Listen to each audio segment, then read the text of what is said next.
மனிதன் இந்த உலகத்தில் உருவான நாளிலிருந்தே எதிர்காலத்தை பற்றிய ஒரு அச்சம் இருந்தது. ஆதி காலத்தில் மயன் நாகரிகம், அந்த நாகரிகத்திலிருந்தே ஜோதிடம் இருந்து வருகிறது. நம் நாட்டில் ரிஷிகளும் சித்தர்களும் அந்த ஜோதிடத்தை பற்றி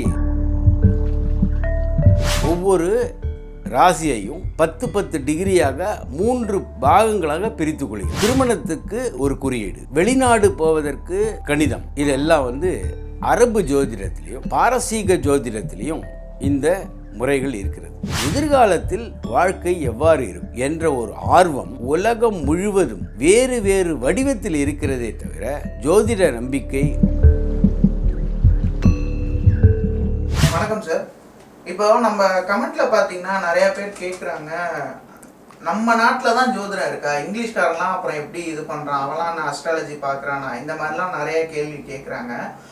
அஸ்ட்ராலஜிங்கிறது நம்ம நாட்டில் மட்டும்தான் இருக்காண்ணே? வணக்கம். லால்குடி சப்தரிஷீஸ்வரர் அருளால் உலக மக்கள் நலம் பெற வேண்டும். ஜோதிடம் என்பது மனிதன் இந்த உலகத்தில் உருவான நாளிலிருந்தே எதிர்காலத்தை பற்றிய ஒரு அச்சம் இருந்திருக்கு. பொதுவாகவே நமக்கு தெரிந்தவரை ஆதி காலத்தில் மயன் நாகரிகம், அந்த நாகரிகத்திலிருந்தே ஜோதிடம் இருந்து வருகிறது. நம் நாட்டில் ரிஷிகளும் சித்தர்களும் அந்த ஜோதிடத்தை பற்றி நிறையா விஷயங்களை சொல்லிட்டு போயிருக்காங்க. சித்தர்கள் பஞ்சபக்ஷி சாஸ்திரம், ரிஷிகள் பலவிதமான வேதாங்க ஜோதிடத்தை உருவாக்கியிருக்கிறார்கள். வானத்தை உற்று நோக்கி அந்த கிரக அசைவுகளுக்கும் இந்த உலகியல் மாற்றங்களுக்கும் என்ன தொடர்பு என்பதை பற்றி ஆராய்ந்திருக்கிறார்கள். சீன ஜோதிடத்தை எடுத்திங்கன்னா அதில் 12 வருடங்களுக்கும் ஒவ்வொரு மிருகங்கள் கொடுக்கப்பட்டிருக்கு. நம்முடைய தமிழ் வருடங்கள் 60. அந்த 12 சீன வருடங்களுக்கும் பஞ்சபூத தத்துவத்தை ஏற்றினால் 60 வருடங்கள் வரும். இதே போல் கிரேக்க ஜோதிடத்திலையும் இது போன்ற ஒரு அமைப்பு உண்டு. நம்ம ஜாதகத்தை பாரம்பரிய முறையில் திரிசாம்சமாக பிரிக்கிறோம், திரேகானங்களாக பிரிக்கிறோம். இதே போன்ற அமைப்பு தான் கிரேக்க ஜோதிடத்தின் அமைப்பு. ஒவ்வொரு ராசியையும் 10 டிகிரியாக 3 பாகங்களாக பிரித்து கொள்கிறார்கள். ஆக ஜோதிடத்தின் அடிப்படை ஒன்று தான். இப்போ அரபு ஜோதிடமோ தாஜிகா முறையோ ஒரே மாதிரி தான் இருக்கிறது. இப்போ அரபு ஜோதிடத்தில் முக்கியமான சென்சிட்டிவ் பாயிண்ட்ஸ், முக்கியமான புள்ளிகள், அதாவது ஃபார்ச்சுனா போன்ற முக்கியமான புள்ளிகள் தேர்ந்தெடுக்கப்படுகிறது.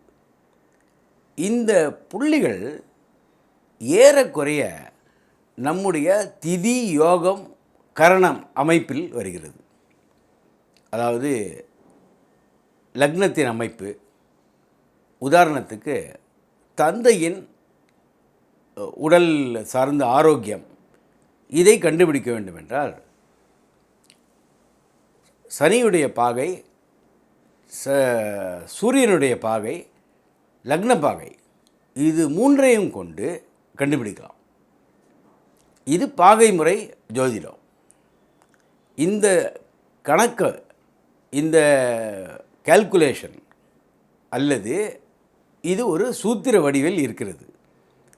இந்த ஃபார்முலா தெரிந்தால் எந்த நேரத்தில் எந்த விஷயம் நடக்கும், திருமணத்துக்கு ஒரு குறியீடு, வெளிநாடு போவதற்கு ஒரு விதமான கணிதம், இதெல்லாம் அரபு ஜோதிடத்திலையும் பாரசீக ஜோதிடத்திலையும் இந்த முறைகள் இருக்கிறது. இப்பொழுதும் நியூமராலஜி, அதாவது எண்கணிதம், பெரும்பாலான வெளிநாடுகளில் இருக்கிறது. நம் நாட்டிலும் எண்கணிதம் உண்டு, சித்தர் முறையில். இது தவிர டரட் கார்டு என்ற ஒரு வழி உண்டு. ஆக ஜோதிடத்தின் அமைப்பு மாறுபடுகிறதே தவிர ஜோதிட நம்பிக்கை உலகம் முழுவதும் இருக்கிறது. காரணம், எல்லாருக்குமே எதிர்காலத்தை அறிந்து கொள்ள வேண்டும் என்ற ஆவல் உண்டு. காரணம், கடந்த காலம் இனி வரப்போவதில்லை. ஆக எஞ்சி இருப்பது எதிர்காலம். எதிர்காலத்தில் வாழ்க்கை எவ்வாறு இருக்கும் என்ற ஒரு ஆர்வம் உலகம் முழுவதும் வேறு வேறு வடிவத்தில் இருக்கிறதே தவிர ஜோதிட நம்பிக்கை உலகம் முழுவதும் பரவியிருக்கிறது. இப்பொழுதல்ல, பல 1000 வருடங்களாக இருக்கிறது.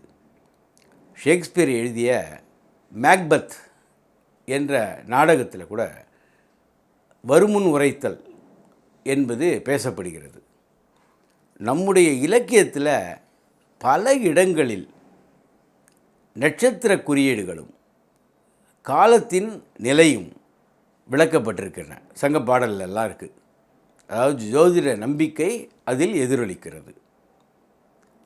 உண்மையிலே சொன்னால் பகுத்தறிவுவாதியாகிய திருவள்ளுவர் கூட காலம் அறிதல் என்ற ஒரு அதிகாரத்தை வைத்திருக்கிறார். காலம் அறிதல் என்பது ஜோதிடமே அல்லாமல் வேறு எதுவும் இல்லை. ஆக எல்லா காலத்திலும் மக்கள் ஜோதிட நம்பிக்கையோடு இருந்திருக்கிறார்கள். இந்த உலகப்பந்து முழுவதுமே ஜோதிட நம்பிக்கை இன்றும் என்றும் இருந்திருக்கிறது என்பதுதான் உண்மை. திரைக்கடலோடி திராவிடம் வளர்த்த கதை. Director writer VC Guganathan. வெளுத்து கட்டும் சினிமா கொட்டகை உங்கள் நக்கீரன் இதழில்.